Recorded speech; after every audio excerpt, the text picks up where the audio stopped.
All right, joining us live now from the Netherlands is our EBC correspondent, Malu Francisco, with her very special guest.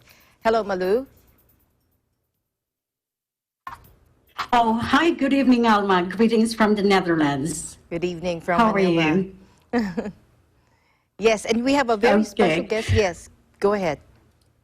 Yes, we're so fortunate that he has taken the time to be with us for us to know more about what's going on in Scandinavia. But just before we do that, let me just share some information.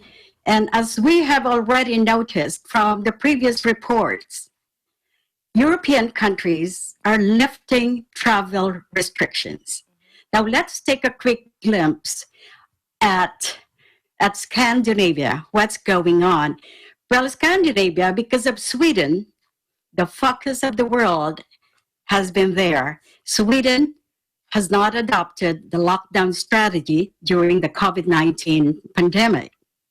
At the moment, Denmark, Norway, they have announced already that they're lifting travel restrictions to some countries. Unfortunately, to their neighboring Sweden, it is still a no. No tourists from Sweden to Denmark or to Norway. However, talks are going on so that they could create the possibilities for Swedish tourists to travel to those countries. As far as Finland is concerned, there's no word yet from Finland as far as the summer plans are concerned. Well, let's get to Sweden and Denmark. They're really very close because Sweden has cities, the city of Malmö, the third major city in Sweden. They used to be reconnected historically. Before Malmö became a part of Sweden, it was part of Denmark. What you are seeing now on your screen is, if we later on, we'll be showing you the Øresund Bridge. The Øresund Bridge, actually, okay, and the Øresund Bridge is what connects the two countries, Sweden and Denmark. It connects the capital city of Denmark and the southern city of Sweden, Malmö, the third largest city in the country. This bridge opened in the year 2000 and it began its construction in mid-90s. It has enhanced cultural, economic, and educational relationships between Sweden and Denmark. However, today, because of what's going on, our guest, who teaches at the Denmark Technical University, is not able to go there and to have a face-to-face session with his doctoral students. For the moment, he will have to resort to internet connections to be able to see the work at the laboratories where he works as a senior researcher at the Danish Technical University. We have with us Dr. Asto Heiskanen, whose expertise is on analytical chemistry and nanotechnology. So Alma, I'd like to introduce to you and to our audience over there and all over the world, Dr. Asto Heiskanen. Yes. Arto Heiskanen. Sorry about that. Good evening from Manila, Dr. Arto Heiskanen. Good evening. Good evening. Welcome to the program. Yes, go ahead, Malu. Yes. Dr. Arto, just before we talk about what's going on in the educational field, which really is your main concern, could you just present to us what's going on in general in Sweden? Because we've been reading in some media reports that there's state epidemiologists of Sweden has admitted that they've been a bit lax as far as restrictions are concerned in your country. So what are your thoughts, or what do you say to that? Well, that is indeed what has been seen in the media. And in fact, the opposition has attacked the government very strongly considering that they have not taken the measures that have been necessary. However, this has mainly been shown to be propaganda, and the kind of statements of the state epidemiologists have been taken out of their context when these news have been divulged. So in reality, the government is fully behind the actions and the decisions of the experts, at least present moment is the situation. And the government is counting largely on the sense of responsibility of the Swedes, and they really trust the people. Is it still the case at this time? Well, that could be said to be the case. Of course, it's not exactly possible to always monitor what people are doing in different parts, but I can see, for instance, difference in the behavior of people when just go into grocery stores, because none of them has been closed during this time. So instead of people rushing and taking something from the shelf and trying to push each other away, now they wait 1.5 meters away their turn before they take the bread from the shelf. So it has actually had very positive effect in the behavior of the people. Dr. Arto, how has the current situation affected your work? Well, that is, of course, starting from middle March, when Denmark was closed down and many other countries. So also the university where I work was closed down. But that doesn't, of course, mean that there was no work. Work just continued online. So all ongoing, for instance, I have been teaching graduate courses and supervising doctoral students. So everything just had to be converted into online version of teaching, and meetings were conducted via internet. But otherwise, business is as usual. We just needed to find and learn new forms how to conduct the work. Oh, just a follow-up question, Dr. Arto. Before COVID-19 started wreaking havoc all over the world, how was your schedule? You live in Lund, actually, another Yes. city, and which is home to one of the most prestigious universities in Europe and in the world. And it says it's one of the best 100 universities in the world. Did you travel every day from your place to Copenhagen? Yes, indeed I did. The university where I'm working in Denmark is roughly 10 miles north of center of Copenhagen, and every day from Lund I travel by bus and train, which takes 2.5 hours in one direction. And your expertise is in the field of analytical chemistry and nanotechnology. Yes, I've heard about nanotechnology, but I don't have much idea about that. So could you just tell us how your fields of expertise come into play when we talk about fighting the pandemic? Well, nanotechnology as such is, of course, a very broad area, and there are many different aspects. But in a simplified manner, what we could say, for instance, from my point of view, we are developing different test methods for COVID, whether to detect directly that one is infected or later on may have developed antibodies. So that is one area where we can utilize our possibilities in nanotechnology as well as so-called biodetection. Dr. Arto, yes. Go ahead. Yes. No, go ahead. Yes, New Zealand as an example of a successful anti-coronavirus program, Cambodia as well. How would you define a successful pandemic program? What decisive measures did countries like New Zealand and Cambodia take that would be considered as, you think, as successful measures? Well, that is indeed a fundamental question for this time, but very difficult to answer. And the real experts in epidemiology haven't been able to give any conclusive answer. Swedish policy to not have any lockdown is one way of seeing it.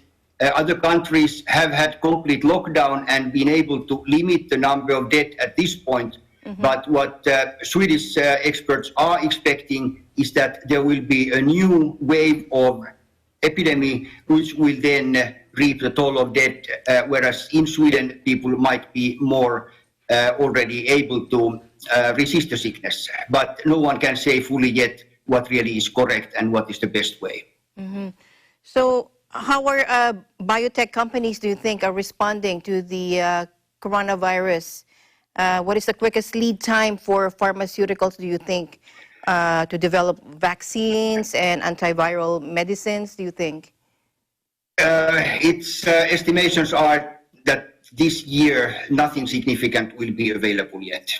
So more than that, I mean, companies are working on that, but it is by far not possible to develop so fast. We will see probably early next year, earliest, something available. You think it's possible to have a home test kit for the coronavirus? Well, that could be possible, and indeed they are being developed. Although right now the availability has been limited to hospitals and sites where testing primarily is being done, but indeed home testing can be one option, which surely will be developed further in the future. If we all know that the COVID-19 race for a vaccine is heating up and scientists are working at breakneck speed, if one is developed by next year, what would be the remaining challenges that we will face? Like distribution, price? Well, those are surely challenges, but the other thing is that when a vaccine is told to be developed, it doesn't mean that it is a fully functional and fully tested vaccine, and there are easily many problems and complications still arising even when the vaccine is available. Yes, go ahead, Malu. Okay, thank you very much. And let's go to something light this time, Alma. Yes. Dr. Arto is indeed an international citizen. He was born in Finland. He now lives in Sweden. Goes to work in Denmark. He lectures in different countries in Europe and in Asia. In fact, he studied at the University of the Philippines for his second degree, bachelor's degree, at the University of the Philippines, where he graduated magna cum laude, and where he was also a university scholar. He also lived in the Philippines, and I'm pretty sure, Dr. Arco, those whom you have met, well, in the Philippines, and those who know you are just eager to see how far you've gone after leaving them. But first, share with us how it was for you living and studying in the Philippines. Well, I have to say that those are the times I'm really reminiscing and longing to be back in the Philippines. I really enjoyed my life there. So I'm not in Europe because I had to leave some place which was just a part of my life for a while. Philippines is really my home, where I feel at home, and I would want to be back, but my work keeps me out of there. And you're married to a Filipino, Yes, and your children, you have 3 beautiful children. thank you. And how aware are they as far as the Philippine culture is concerned? Well, it is part of our home, so they are very much aware of that. My eldest daughter is fully fluent in speaking Tagalog as well. The youngest ones, unfortunately not, but hope is that in the future they will also be able to catch up. So do you still remember some Filipino expressions that you have learned? Of course, some expressions, and my wife keeps up using them at home continuously. And You tell us favorite? those expressions. Can we hear? Can we? Aina, that is one what my wife is using when the children are doing something she doesn't like. I hear Malu saying that okay. too. So, so do you sing it back to her when you don't like what she's doing? Ay, nako. Okay. Any favorite food or places in the Philippines?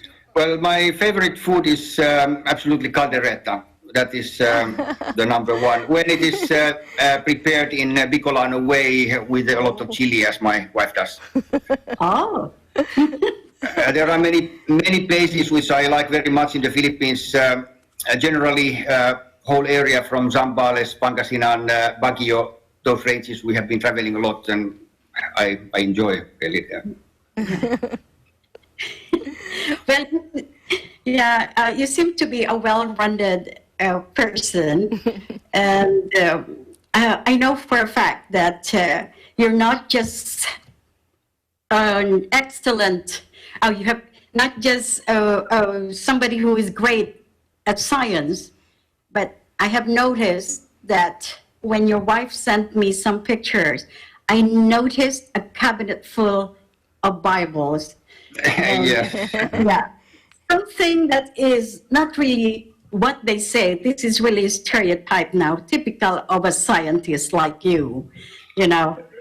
That is true indeed. It is my hobby to collect different translations and different old versions of the Bible.